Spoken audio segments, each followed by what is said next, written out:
It is not your fault. We are not blaming you. I developed symptoms after I learned about this work. This is about our subconscious brain that we do not have control over and the automatic functions with our body. The potency of having those shifts, of seeking those shifts, especially with support, can never be underestimated. A lot of it is also really looking at someone's childhood and what their brain learned because of what they went through in their childhood. And now, why their survival brain is perceiving danger even though there's not danger.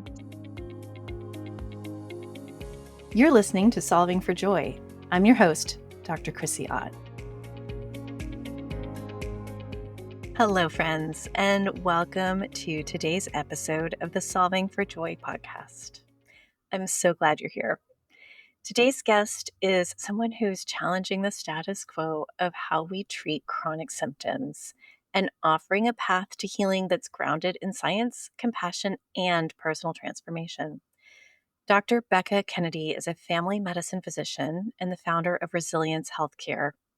After more than 20 years practicing conventional medicine, she noticed that traditional treatments often fell short, especially for patients with chronic or poorly understood conditions.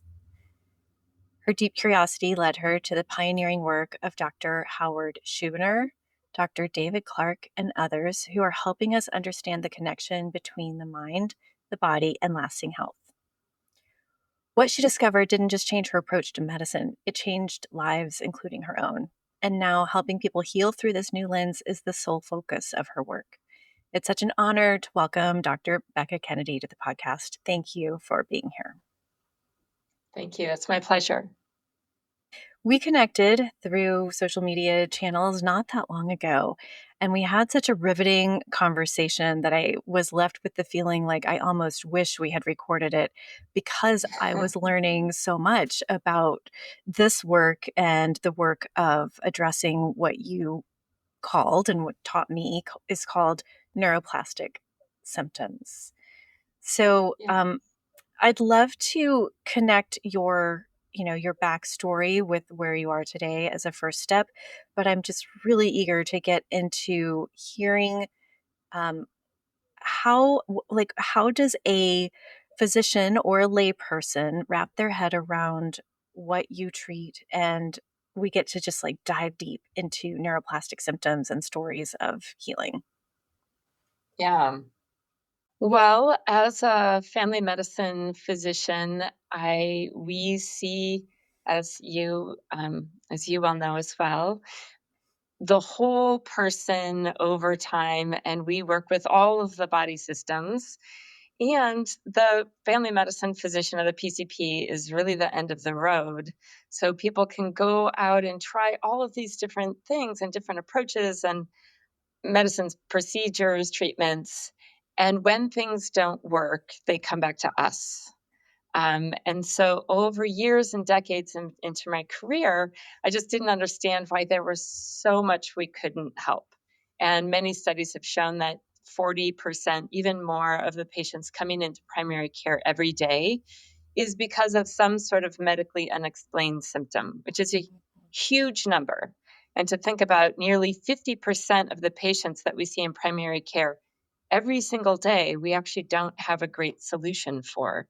And is incredibly frustrating for a patient struggling in their life, and also frustrating for the doctor on the other side that wants to help them. So, as many of us know, in medicine is really seeing this pattern. There's lots and lots of different diagnoses, many of which don't actually have an abnormal test, and those diagnoses often are in the similar people, or the same person have many of these diagnoses. And then sometimes and often there are also mental health diagnoses like anxiety, depression, but those aren't necessarily the cause of the symptoms, and they're also not necessarily um, the a result of the symptoms. They're more kind of coexist. And then often people have more stressors or history of trauma, although not always. But seeing this pattern over and over, but sending people to mental health or the chronic pain specialists or all these different places just really falls short a lot of the time. So I felt like there was this some piece that we were missing, and it just is what developed this really intense curiosity in me. And I just looked for years and years and years to look for whatever other approaches could help. And I tried lots and lots of different things, and I was open to, helping my patients with anything, alternative medicine, lots and lots of different approaches. And there was, again, nothing quite really hit the nail on the head to really help people. So I just would always keep looking and looking and looking until I found this mind body approach that I use now. And looking at what was happening with my patients is what brought me to where I am now. And the reason I found this is because I was talking to my best friend from medical school who about this, and she said, "Oh, I send my patients with chronic pain to Dr. Schubner, and he fixes them." And I said, "Wait, what?" And she said, "Yeah, they come back to me and their pain is gone." And this is a cognitive dissonance, which is where there are two beliefs that you hold to be true, but they're opposite. And the one belief was chronic pain is not treatable. That's not possible. You can only manage it. But the other was my best friend telling me that this was her experience with her actual patients. And we can't hold both of these truths to be true.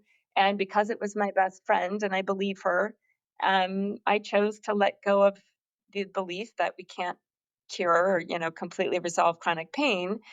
And so then I stepped into this field and learned everything I could and took all of the trainings and read every book I could. And then it was when I was working at Kaiser in the integrative clinic, as well as in primary care, and really started applying these principles and kind of seeing what worked, what didn't, and really seeing a lot of great results. I am so impressed that you learned about this and dove straight into it. It's like running into a house fire as opposed to away from it. Because I'll let our listeners in on a little secret. Maybe it's a dirty little secret. But when in primary care, our many interventions have not worked, it's actually very it's hard on the providers. I am not discounting, of course, that it is harder on, the beloved patients who are suffering the actual ills. But when we do things that don't help, it makes us feel sometimes ineffective, and that can be exhausting, especially at the pace that medicine is practiced and all of the things that are stressful about working in healthcare these days. So many people who see a few patients in their day with chronic fatigue, chronic pain, what we politely call functional GI disorders, or non epileptic seizures or idiopathic neuropathies. I mean, I could go on and on about all of the different, symptom heavy but not well understood uh, diagnoses that you frequently help Hmm. correct, Becca. Yeah. Yeah. So most people want to distance themselves from those patients. You see a fibromyalgia patient on your day and part of your energy sinks a little bit. This is not everyone's experience, but I do believe, and I know, from living in medicine, it's such a common experience. So thank you for running into the house fire and gathering all the tools that you could possibly gather together and say, I will answer this call. Yeah. Right. Yes. And gosh, Chrissy, that's exactly right. And I think that nearly, maybe not all, but really nearly most doctors go into medicine and they truly want to connect and help people. And when we started careers, we're so excited and we're going into our clinics and we're seeing all these patients and a lot of these patients with medically unexplained symptoms is one of the terms for it, is that we can't help, is that we try and then they come back and we try something else and then they come back and they try something else, and then years and years and years and years go by and we have exhausted every single thing we could possibly do, and the patient's still coming in, and it feels terrible. And I completely get that for the patient and their own life, it can be overwhelming and devastating and really, really awful. I mean, people's lives are ruined. They live for years without any symptom relief, or sometimes they live with the medication treatments that we offer them that have unfortunate side effects, right? Their Yeah, entire right. identities get built around Mhm. their suffering. Um, I mean, it's it is devastating, the quality of life years that can be taken, Yeah. and they're living many times, if they're conservative or like conventional persons, they may think under the fallacy that doctors know everything, or doctors are supposed to be able to fix everything, and then they are left feeling like the failure. Mhm. Yeah. I It's mean, it's just tragic. a terrible situation all around. And actually, it was when I was at Kaiser, and I was 10 years into my primary care career, and I actually left primary care because I was so burned out and it was so difficult. And I stayed at Kaiser. I was in urgent care and emergency department and different places. But I thought it was back when fibromyalgia was a little bit more of a common diagnosis than it is now. And I thought, well, if at the least in our system we could have a clinic just for fibromyalgia patients, even though we don't know how to help them very well, if we could have a place to at least support people and have them let them be heard and help them in the best way we could outside of the primary care office where we only have 20 minutes when we're trying to deal with all of these other things, then it could be better for the patients and the primary care doctors, so the primary care doctors could spend their time focusing on the other issues that they could help with diabetes and hypertension and whatnot. So that's kind of how it started, and also that as a physician, it's really our job to find the solution. It's not the patient's job. And unfortunately, because mainstream medicine doesn't know the answers, that really the burden gets on the patient. And so many patients end up spending hours and hours, researching and researching because, I mean, what else are they going to do if they're not offered any other solutions from their other clinicians? Indeed. So you ran into the house fire, you gathered up all of these Did. tools. What happened next? Well, I was really fortunate actually to be in the situation I was in at Kaiser, as I had actually just gotten a little bit of time, half a day a week in their integrative clinic. And also I was no longer a paneling primary care provider. I was just same day in primary care. So I had a little bit less work to do. And I mean, still overwhelmed, but it just allowed me some space to be able to talk to patients in a different way through this new lens.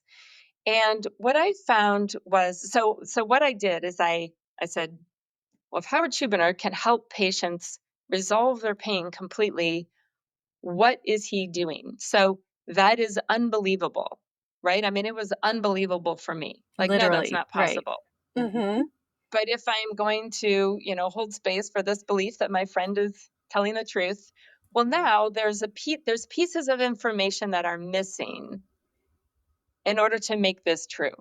And so, what are those pieces of information? So I sought out Howard Schubiner, who fortunately is a very nice man he's involved in lots of research, he teaches courses, he has books. I mean, so this information is out there, and I just dove in. And really what the pieces of information are, in some ways it still sort of boggles my mind. Like years into this, sometimes I wake up and even think, wait, do I am I really saying this to people? um, but but in other ways I feel like it's actually the only thing that could make sense. And really, with symptoms like chronic pain or chronic fatigue or many, many, many other chronic symptoms, dizziness, GI dysfunction, lots and lots of different symptoms around the body where the tests are normal or the tests don't fully explain it or people don't get better with the treatments, or the symptoms shift or move around or, lots of different presentations. Really, what I would say the three pieces of missing information are. And those two of them were new to me and one of them aren't. But so the first piece is that all pain, and I'm going to use the example of pain, but then I'm going to spread it to the other symptoms. But the new science of pain, I didn't know this. Many people may know this. I did not know this. Is that 100% of pain is made by the neural circuits in our brain, and it's a warning and a danger signal, not necessarily a tissue damage signal. So I thought, as a doctor, I've been a doctor for 25 years, I actually thought that pain was actually generated out in our body by our nerves. Like if I cut my hand, that it's the nerves out here that are making the pain signal, which is not the case. The nerves take the information that the tissue was damaged, and then they send the information to the brain, and then and that's the unconscious brain. It interprets that signal and it makes meaning out of it. And it makes meaning of, if it does this mean danger or is this safe? So all of our nerves throughout our body are constantly checking in with our unconscious brain, and our brain is deciding if this means danger or if it's safe. And when it decides that this signal coming in means danger, it then creates the pain signal or other signals in order to communicate with our conscious brain that something needs our attention, because our conscious brain is what decides our behavior. And so if I break my hand, my conscious brain needs to know, don't move your hand so it can heal. So the two bone edges don't move around all the time, and that the cells can actually repair themselves. So my conscious brain needs to know that there's danger in my body so I can respond. And that danger signal, the pain signal, is made by a neural circuit in the brain. So sometimes that happens when there's structural damage in our body. We cut ourselves, we have a broken hand, an infection, a tumor, something is going on structurally out in our body. Our brain is then responding to that to communicate. Absolutely. And that is necessary. We need to have that. But what happens is that the neural circuits in our brain can make these warning and danger signals in the absence of tissue damage in our body. So if we have stage fright and we go on stage because of fear, our brain says, whoa, danger, and we could have a headache or a stomach ache or dizziness or tingling or diarrhea, or we could faint. So these biochemical changes are happening in our body, but this is happening because of our unconscious brain just perceiving we're in danger, psychologically, even. There's nothing wrong with our body. We're perfectly healthy when we're on stage and we have stage fright. So our brain can make these danger signals for many different reasons. Because our brain has a bias for danger, so our brain errs on the safe side of danger. And that's what's kept us alive on this planet. So sometimes what can happen is we have some sort of damage in our body. We broke our hand, the pain signal is made, and the normal process is for the pain signal then to get turned off once the tissue heals. But for lots of different reasons, sometimes that warning signal gets stuck in place. And that neural circuit of making the danger signal of pain keeps on loop, and it keeps making that danger signal even after our body healed. And there's lots of different reasons that that can happen. So now that we understand that the symptoms and our experiences are made by neural circuits in our brain, and there can be different reasons for it, damage in our body or our brain just interpreting psychological stress, danger, that the experience is happening in our brain. So now the second piece of information of new science is the idea of what's called predictive processing, and that our brain creates our experiences for us in our brain through neural circuits. So our sensory stimuli like vision and hearing and touch, sight, smell is happening through neural circuits in our brain being put together in order to create the experience for us. So we don't see with our eyeballs. Our eyeballs bring in the light, but it's our brain circuits that put together the image for us inside of our brain. And actually, a lot of this is actually happening through our brain predicting what's happening based on what it's learned. Again, this is super mind-boggling idea. But so our brain categorizes information and puts it into sections and categories so that we can respond to the world as fast as possible Because if our brain is just bringing in all the sensory information and de novo creating the experience for us, it's just too much information and too overwhelming.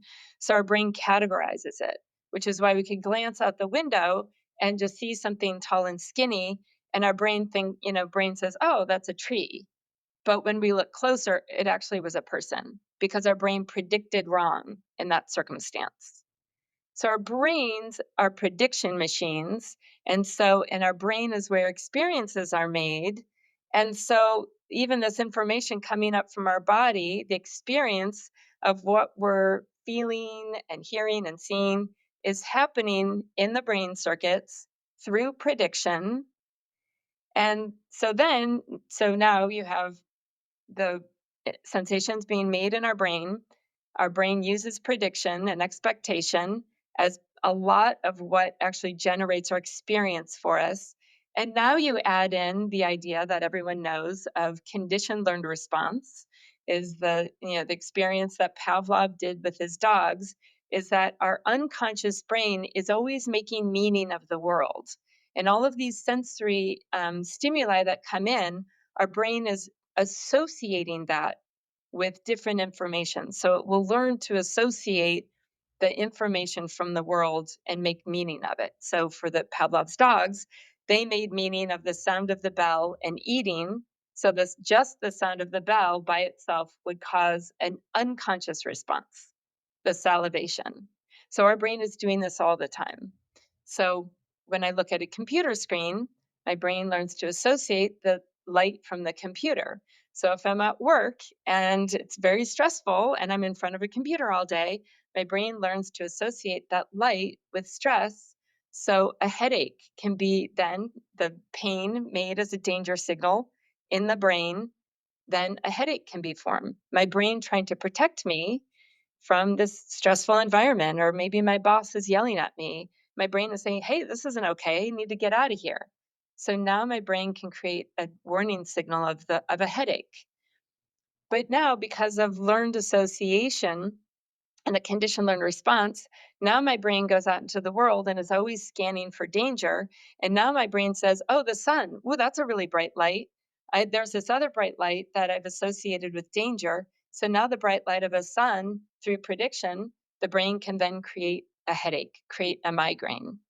Or maybe I'm watching TV and I'm perfectly relaxed watching a funny movie, but because my brain has learned to associate the light from the TV, and now a headache gets made, even though I'm not stressed in that moment, but because of, again, our brain having a bias for danger or using prediction, the experience that we're having is made inside of our brain away from our conscious awareness. Now you roll all of that together with our incredibly stressful lives.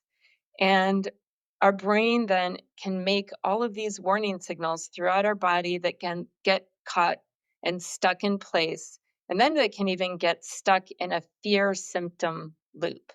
So if we don't understand that our brain is generating this symptom that we're experiencing in our body, but it's made in our brain as a warning signal, and we believe that it is because of some sort of damage in our body, which is absolutely understandable and normal because that's what we all, generally speaking, just spend our whole lives learning.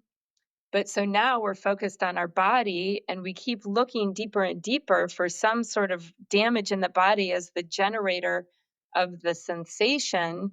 And then we're kind of fearing the sensation even more. And we just get caught in this loop. Wow. So it's a lot of This information. That's a lot to digest. Yes. So all pain, in parentheses, other symptoms, are created in the brain as a response to are we safe, are we in danger?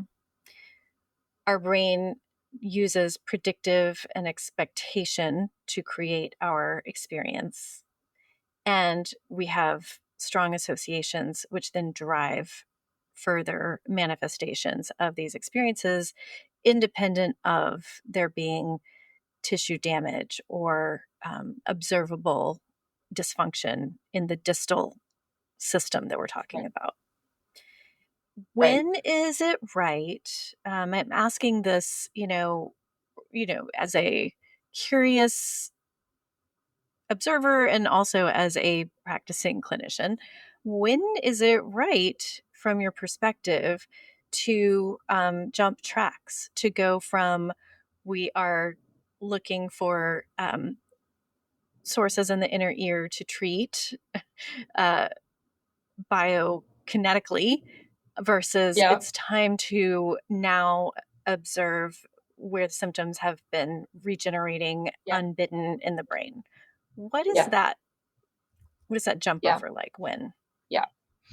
So, like you were saying, is that so there's lots and lots of diagnoses that people can have that generally is what this is a neuroplastic symptom. So things like fibromyalgia, tension headaches, migraines, irritable bowel syndrome, the majority actually of chronic back and neck pain, many pelvic pain, there's lots and lots and lots of things.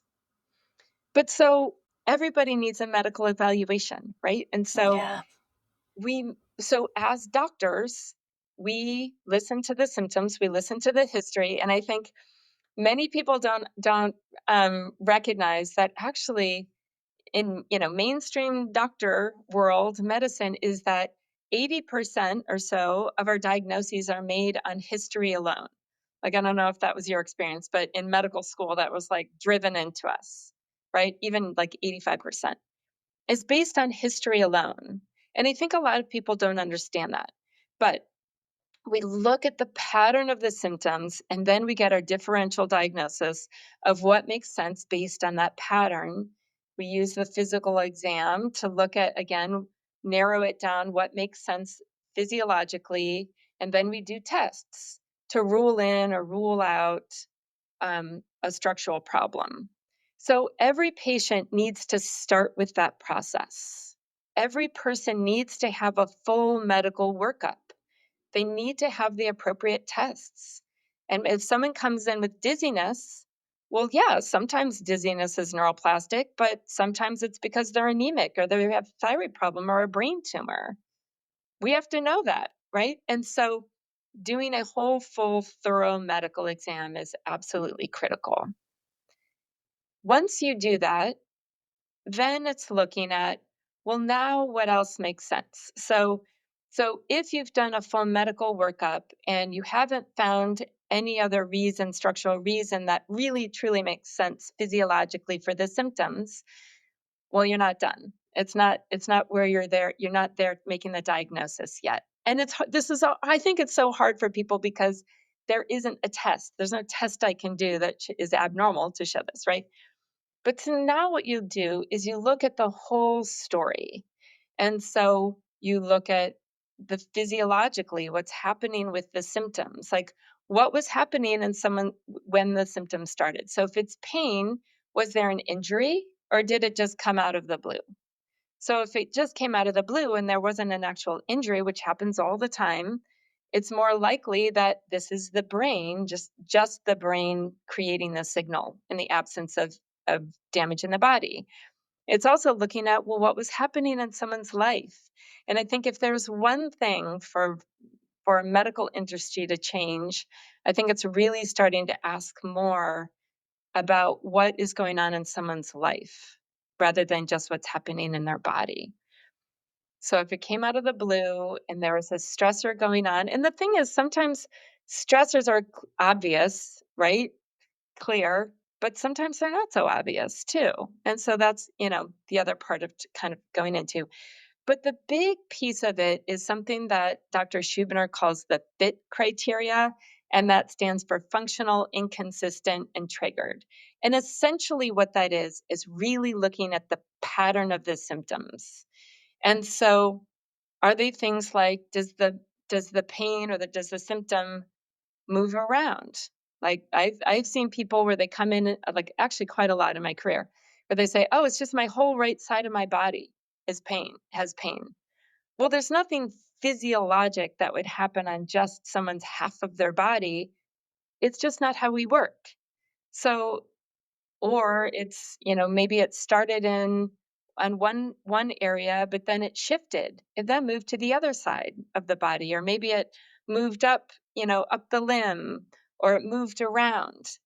And I use the example of a sprained ankle because I think everybody understands that really well. If you step off of a curb and you damage your ankle, you're not going to have pain in your knee. You're going to have pain in the ankle, and it's going to be consistent over time. It's going to get a little bit better, little by little over time. But so again, if the pain, maybe it's there one day and not another day, or maybe it's worse in the morning and better in the evening, but then worse again.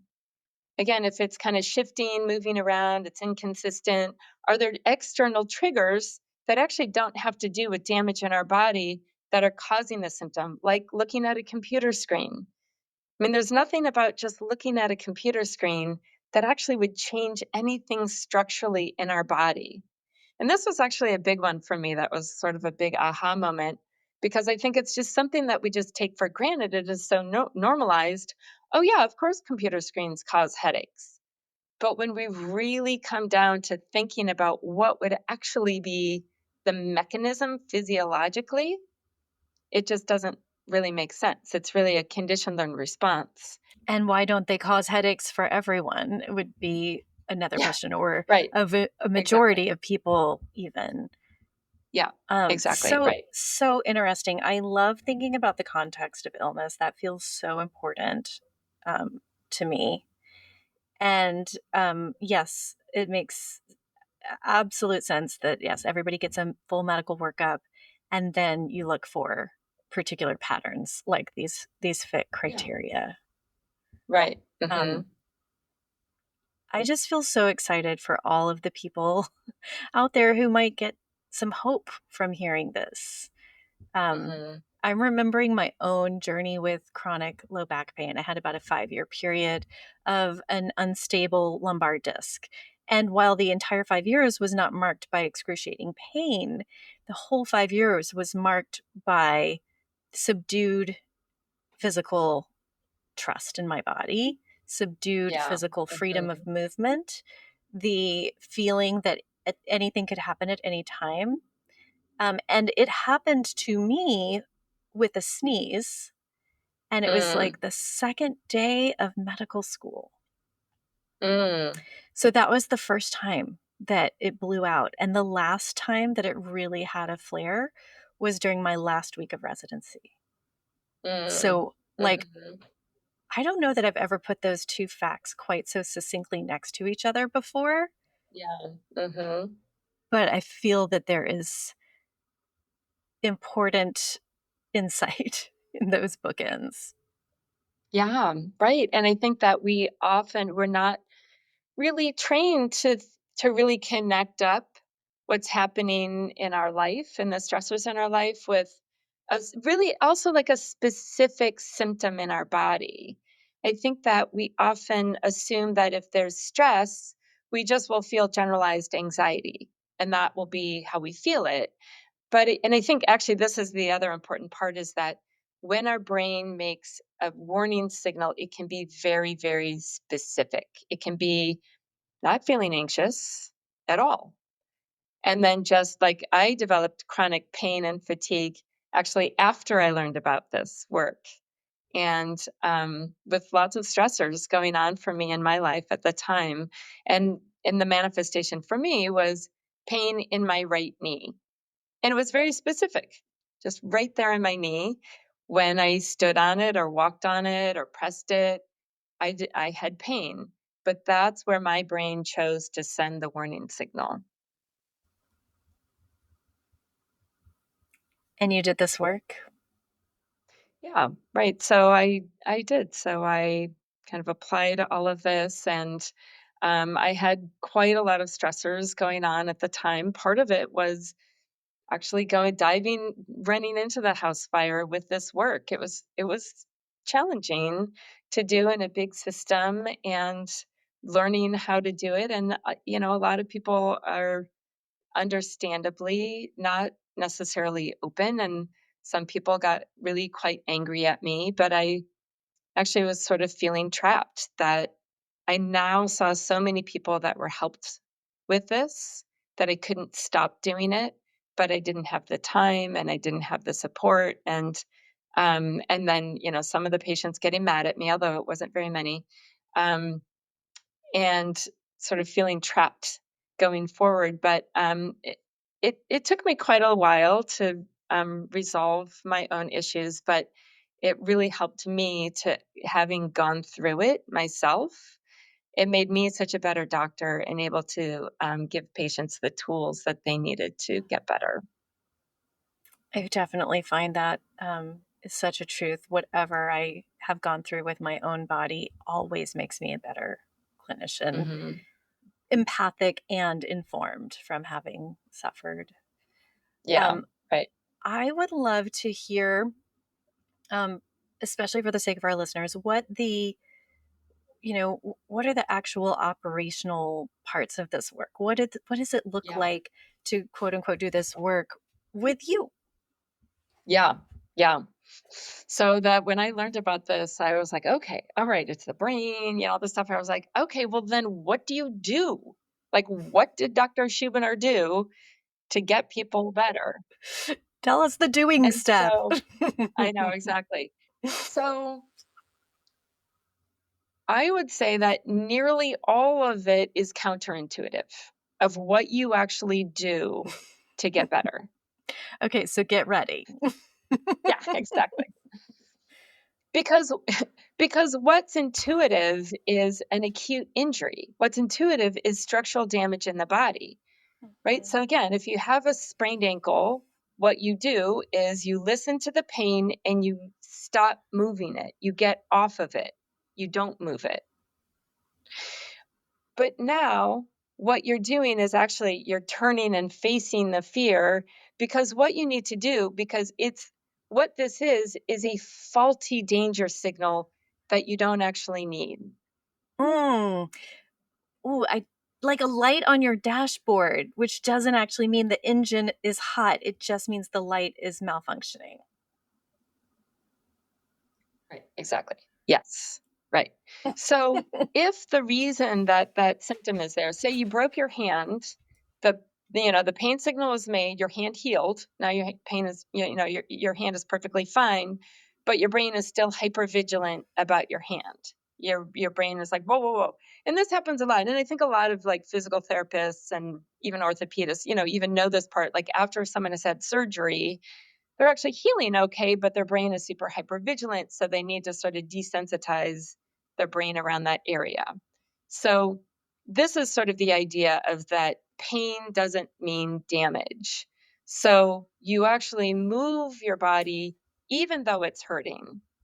And so, but the way that you move is by bringing in safe signals. So it's sort of like graded exposure. Like if your brain were afraid of heights, you would go to a little bit of a height, little by little each day, bringing in safe signal. And as you do that little by little, then your brain kind of slowly learns, okay, I'm all right. So for me, for instance, I had pain in my knee and I knew that my knee was okay. So I would move it just the tiniest little bit.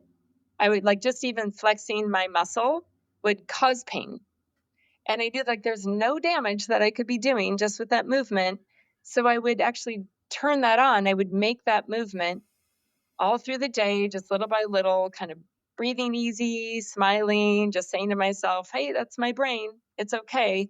And then when I move my body, instead of moving in a way that's like guarded and be like, oh, oh, oh, like all of that is sending messages to the unconscious brain. And so instead, it's just kind of moving light and easy. Like I work with a physical therapist who does this work with me, and she talks about just move your body light and easy. So if you have shoulder pain, is where you have the neuroplastic symptom, is you move it just light and easy. Like if you're trying to do a big range, like you're just reinforcing that circuit.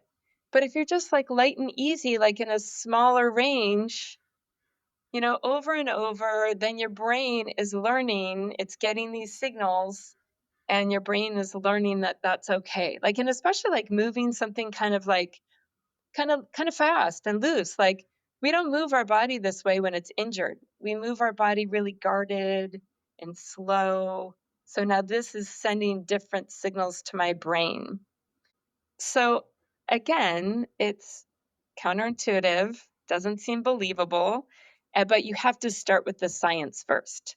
Like someone has to understand the science, then you really have to go through the pieces of information of why it makes sense that they're having this symptom that's very specific in this part of their body, even though that their body is not actually damaged, that this is the neural circuit in the brain. And then and again, if your body is damaged, then you would not move it. You would hold it and not move it so it can heal. But the difference is this, now you're moving it despite the symptom, but little by little.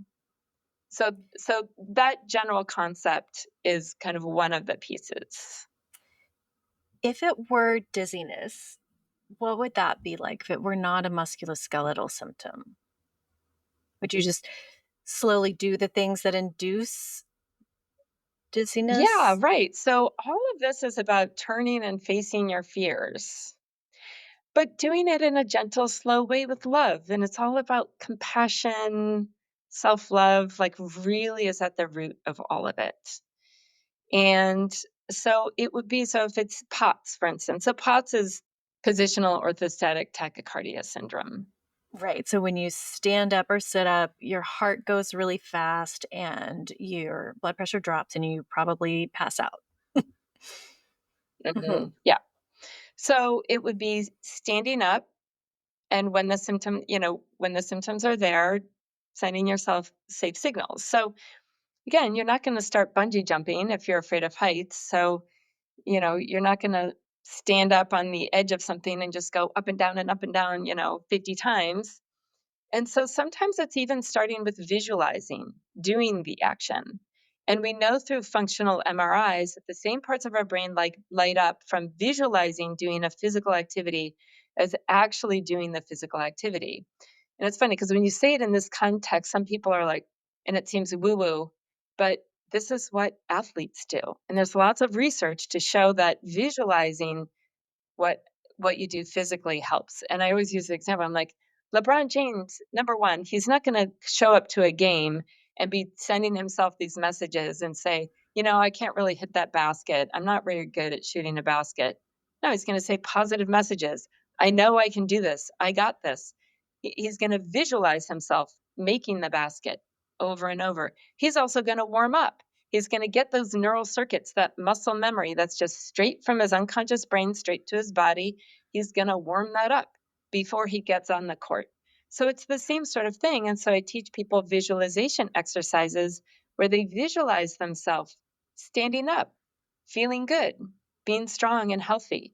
And sometimes that's where we start, is they just visualize that, because even just the visualization brings in fear. So we start wherever the patient is, and little by little, and then slowly kind of open that up. Awesome. Will you please tell us some of the stories of people healing in surprising ways that you have personally observed? Yeah, absolutely. And so before I do that, I'm going to give like a little bit of an overview of the other things too, because Sure. sometimes just, breaking that fear symptom loop is part of it and important and necessary. But the other part is also looking at what was going on in someone's life of Yeah. why the symptoms started in the first place. And that's a really huge piece as well. And so when people are going through a stressor, and especially conflict is a big one. And so if someone is angry at someone that they love, that can be where they feel trapped. So feeling trapped in someone's life is often an area that then it comes out through our body. And so sometimes repressed emotions is actually what's causing that warning signal. So again, being angry at someone that we also love, and that anger gets created and automatically in the unconscious brain. But if we don't express it, then it comes through our body. And so teaching people how to feel and express their emotions in a healthy, safe way, just by themselves, is one of the other things, kind of tools that I use. Also teaching people healthy communication, of standing up for themselves, of boundary setting. many times people have personality traits that lead to symptoms like this, of which I have all of them. But more often, people have personality traits that are things like being high achieving, hard on ourselves, being a people pleaser, needing control, being a perfectionist. And those personality traits came about generally because of what our brain learns, what we went through, and they can be helpful for our lives in lots of different ways, but our brain takes them to the extreme. So, learning to recognize that. And so, sometimes people need to start saying no to things in their life, really put themselves on the front burner instead of themselves on the back burner. And that can be a very, very uncomfortable thing for someone's unconscious survival brain. So a lot of it is also really looking at someone's childhood and what their brain learned because of what they went through in their childhood, and now why their survival brain is perceiving danger even though there's not danger. So a lot of this is really kind of more psychological, and really connecting those dots can be a really big part of this. And sometimes it's clear, and this is in people's unconscious brain, and sometimes their unconscious brain actually doesn't want them to go there Yeah. specifically, and so sometimes it can really need some uncovering. Yeah, that tracks. Do a lot of your patients also work with a therapist if that comes up and there's a lot of subconscious resistance to going there? Yeah, so actually, a lot of the people that do this work are therapists. Um, the typical therapy, though, is doesn't like sort of the typical cognitive behavioral therapy or talk therapy generally doesn't address this stuff much, which is again why I started doing it myself. Because as a family medicine doctor, I'd see someone with chest pain or something, get them all worked up. I mean, you know, their workup is completely normal. They're a young, healthy 30-year-old woman, for instance, and I would send them to mental health, and then they wouldn't get better, and then come back to me. But when they're the therapist, and the therapist doesn't know sort of this work, and they tell the therapist, "So I'm having crushing chest pain," then they, send them back to the doctor, and then it's just like this chasm. So there are some really wonderful therapists that do this mind body work, but it does sort of require more training from of the therapist to really connect up these pieces in a different way. But yes, many people do work with therapists. Some Thanks for explaining that so thoroughly. Um, Now, would you mind Yeah. sharing with us some of the stories that you found Yeah. particularly inspiring and exciting? Yeah, for sure. So, one of the focuses of my practice in this world is through long COVID. I was the lead of the long COVID clinic at Kaiser. So I assessed hundreds of patients with long COVID. And what I found, and also there's hundreds of people around the world that use this approach and have been doing so for a couple of decades. Um, and people around the world using this approach also help people with long COVID. And so looking at long COVID is that it's really more about like the brain perceiving threat, and then the sort of a dysregulated nervous system kind of stuck in the on mode, then sort of showering down all of these faulty messages. And there can be lots of different reasons why one particular person kind of has their nervous system stuck in this dysregulated state that then is creating all of these symptoms. But one that I worked with was kind of early on in the sort of long COVID coming to light quite a few years ago. And a patient of mine was having buzzing and zapping kind of sensation. And for anyone that's worked with long COVID patients, that's a symptom that a lot of long COVID patients would have. Um, and felt, I think, particularly scary because it was such a unusual sort of a symptom, like dizziness or the GI system not functioning or pain or something like that is something I think that we experience more. But feeling sort of little tremors inside in specific places or buzzes or zaps, around the body felt very, very scary. And then coming into doctors and doctors sort of looking at her with wide eyes and not being able to understand it, or, would say, I don't know, I've never seen this before. And whenever a doctor says that to a patient, really a patient's brain goes to, well, I Mhm. must have something that's so dangerous and rare. My doctor doesn't even know about it, and I'm going to die. I mean, that's kind of the go to of, where our brain goes. Mhm. But so working with her and talking with her about the science of it, and many of my patients would say, especially the long COVID patients, would say to me, again, not everyone said this to me, but said, "Wow, that's the first thing a doctor said to me that actually makes sense." Mm. And she was one of the patients that responded in that way, and she was having a lot of that conflict with her husband, and felt angry at her husband, who she also loved.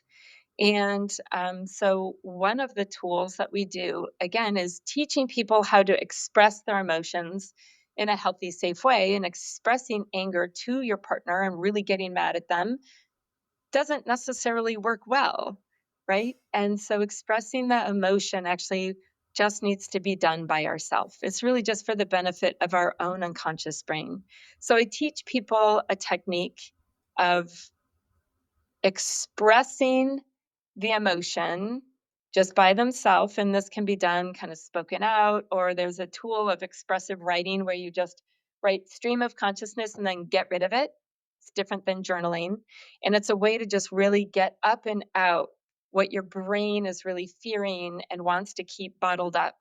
And so I taught her this technique, and it's not just about like just getting angry and letting out the anger, although that's part of it. You deserve to be heard. But then it's connecting into compassion and understanding for yourself, and really building and growing again that self love. And so doing a visualization of bringing in that compassion for yourself. And then it's getting to the understanding and compassion for the other person in order to then let go of the anger. And again, letting go of the anger is not about saying it's okay, anything like that, but of really understanding humanity, frankly. But in processing the emotions in this way, and she was one of the first patients of mine that just started getting better really quickly. And the buzzing and zapping just started fading and got less and less until it resolved. And the beautiful part of all this is it's not even just about the symptoms resolving and sort of getting your body back, but it's really about getting your life back and really looking at the patterns in our life that are not serving us and are not helpful for us. And again, that sort of healthy communication, being kind to ourselves. And and so it's really more of a transformation about kind of learning a whole new way of being that is, again, one about self-love and taking care of ourselves. That's so remarkable. It's so holistic. It's very deeply inspiring. And I know that so many people today are suffering with this conflagration of symptoms that we call long COVID. And to have hope, just to have hope of getting back Yeah. to normal Mhm. is it's everything. It's everything if you or a loved one are in that camp. And I'm listening to the words with the ears of a physician coach, right? We started this conversation off with you explaining how you had two contradicting beliefs and you had to, with awareness, shift a belief, which opened up this entire world of medicine, exploration, and service for you. And it Yeah. points out to me how the potency of having those shifts, of seeking those shifts, especially with support, can never be underestimated. Their importance, their potential cannot be overstated. Um, because you wouldn't have helped this particular woman, much less the scores of others, had you not shifted that one belief. You just as well could have blown your friend off and said, well, I guess Sally's gone off the deep end finally. Yeah, right, She's right, reporting to right. me that chronic pain is solvable with this guy named Howard Schubiner and whatever. Yeah, right, And the right. cynicism could have just flushed that away. But instead, something in you identified there's a spark here for me. Something here that just lit something up in my brain that I need to respond to creatively and with all of my life force right now. Mhm. Yeah, right. Yeah, that's exactly right. How good. How good. And I want to Yeah. ground our conversation also a little bit in solving for joy. We haven't been in an explicit conversation about joy today, but I want to make a dotted line because I have no doubt that doing this work and seeing its efficacy change lives, bring hope, must solve for joy for you, that must bring you meaning, alignment, and delight. And for the people who are getting better from things that have been dismissed or judged, or in the worst cases, actually ridiculed by Yeah. allopathic Mhm. medicine. Mhm. How much joy blockage has been removed for them? Am I right? Tell me about how that shows up for you.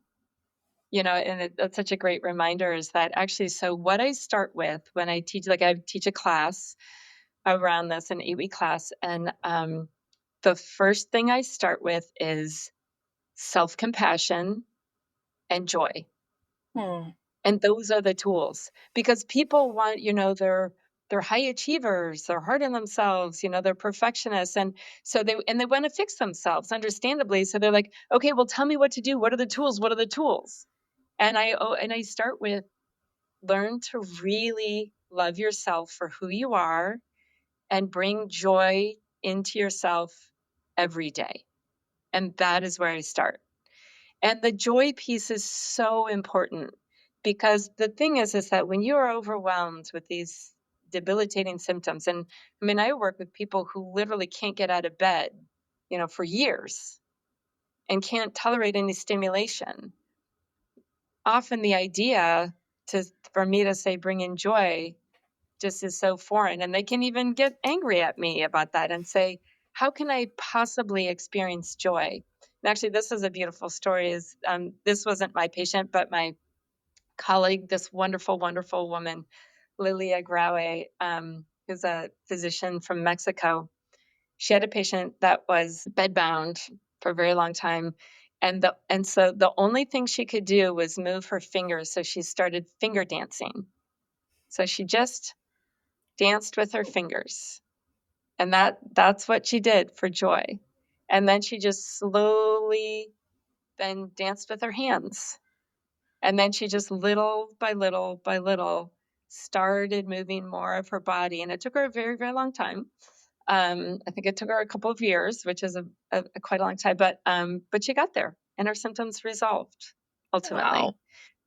But Wow. yeah, and I have another patient that actually was a patient of mine from Kaiser who when I first told her this, again, she just had so much pressure on herself, just carried around this huge burden. And her story is on my website even. And she said, "Wow, when Dr. Kennedy told me about this, I thought to myself, I've had a lot of trauma in my life, and this is the thing that took me down."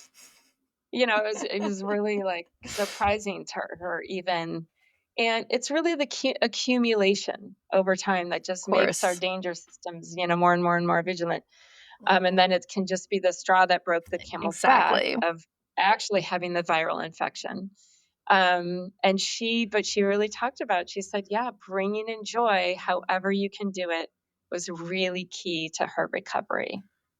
So powerful. And, if you're a listener who's hearing this and feeling absolute shutdown in the face of it, I am here to normalize that too. You, your response that this is unbelievable is completely believable. Um, and and that doesn't actually negate the fact that it's happening and real. And you can take, a baby, tiny little step towards maybe it's possible, maybe it's not impossible. Maybe my negating brain is not all knowing. Um, Mhm. and maybe I could crack this door just a hair to let in the Mhm. possibility that there is a Mhm. shift and a change possible. Mhm. Yeah. I would love for you to share about your 8-week class. And Mm. I really want to make sure that we leave a good trail for people who want to find you or send loved ones to you, because I don't think I know anybody who doesn't know somebody Yeah, who's exactly. dealing Right. with medically unexplained symptoms of some kind. Yeah. Yeah, absolutely. Well, I just finished my 8-week class. It's a virtual class. I'm actually currently working on creating a self-study online course right now. So I'm not doing another live class for a little while. Um, Hopefully that series will be done by the fall. Um, and I hired this great team recently that physical therapist that I talked about, a coach who recovered from debilitating chronic pain, back pain herself, who's really wonderful, and then a naturopath in Portland who's shifted over to doing this work completely, who are all lovely, lovely people. On my website are lots and lots of resources. And the thing that's beautiful about this work is that it's all self management tools. And actually, what I was going to say is I think the hard part of this is really holding the validation for your symptoms. It is not your fault. We are not blaming you. I developed symptoms after I learned about this work. This is about our subconscious brain that we do not have control over and the automatic functions with our body. It's like saying, make your fingernails stop growing. Well, I mean, right? Like that's not, Not a thing. but you do so it's not easy to do this work, but it is more possible than you think. And and again, pretty much all of it is counterintuitive. So there's no reason that you would know what to do, but you do have agency over the symptoms and thinking about it through this different way. So there's lots and lots of free ways to actually get the information. Dr. Schubiner has a free course on Coursera, and it's on my website. It's called The Reign of Pain. His book is called Unlearn Your Pain. It's quite dense. It's written for patients and it has all the answers in there, but again, it is quite dense. And again, lots and lots of podcasts, other books, lots of resources on my website, which is resilience-healthcare.com. Wonderful. And are you accepting new patients? I am. Yeah, I have a waiting list for myself in this moment, Mhm. but my team is open and otherwise I am accepting, yeah. That is so wonderful. I feel like we could talk for another entire hour about this topic and not run out of material at Very all. true. Yes, Maybe we'll yes. do that again sometime. But I have, like I have a handful of people that I'm already excited to connect to you Yeah, and your team yeah, members. Um, and I'm really thrilled that Solving for Joy could be a place where somebody learns that this exists and connects to hope. yeah, yeah, Yeah. absolutely. Yeah, I appreciate it. Thank you for shifting your belief. Thank you for running into the house fire. And thank you for talking about it in public today. Yeah, absolutely. Well, thank you for being open to it and having me on. I really appreciate it. My pleasure. We'll talk again soon. Yeah, sounds good. Thank you.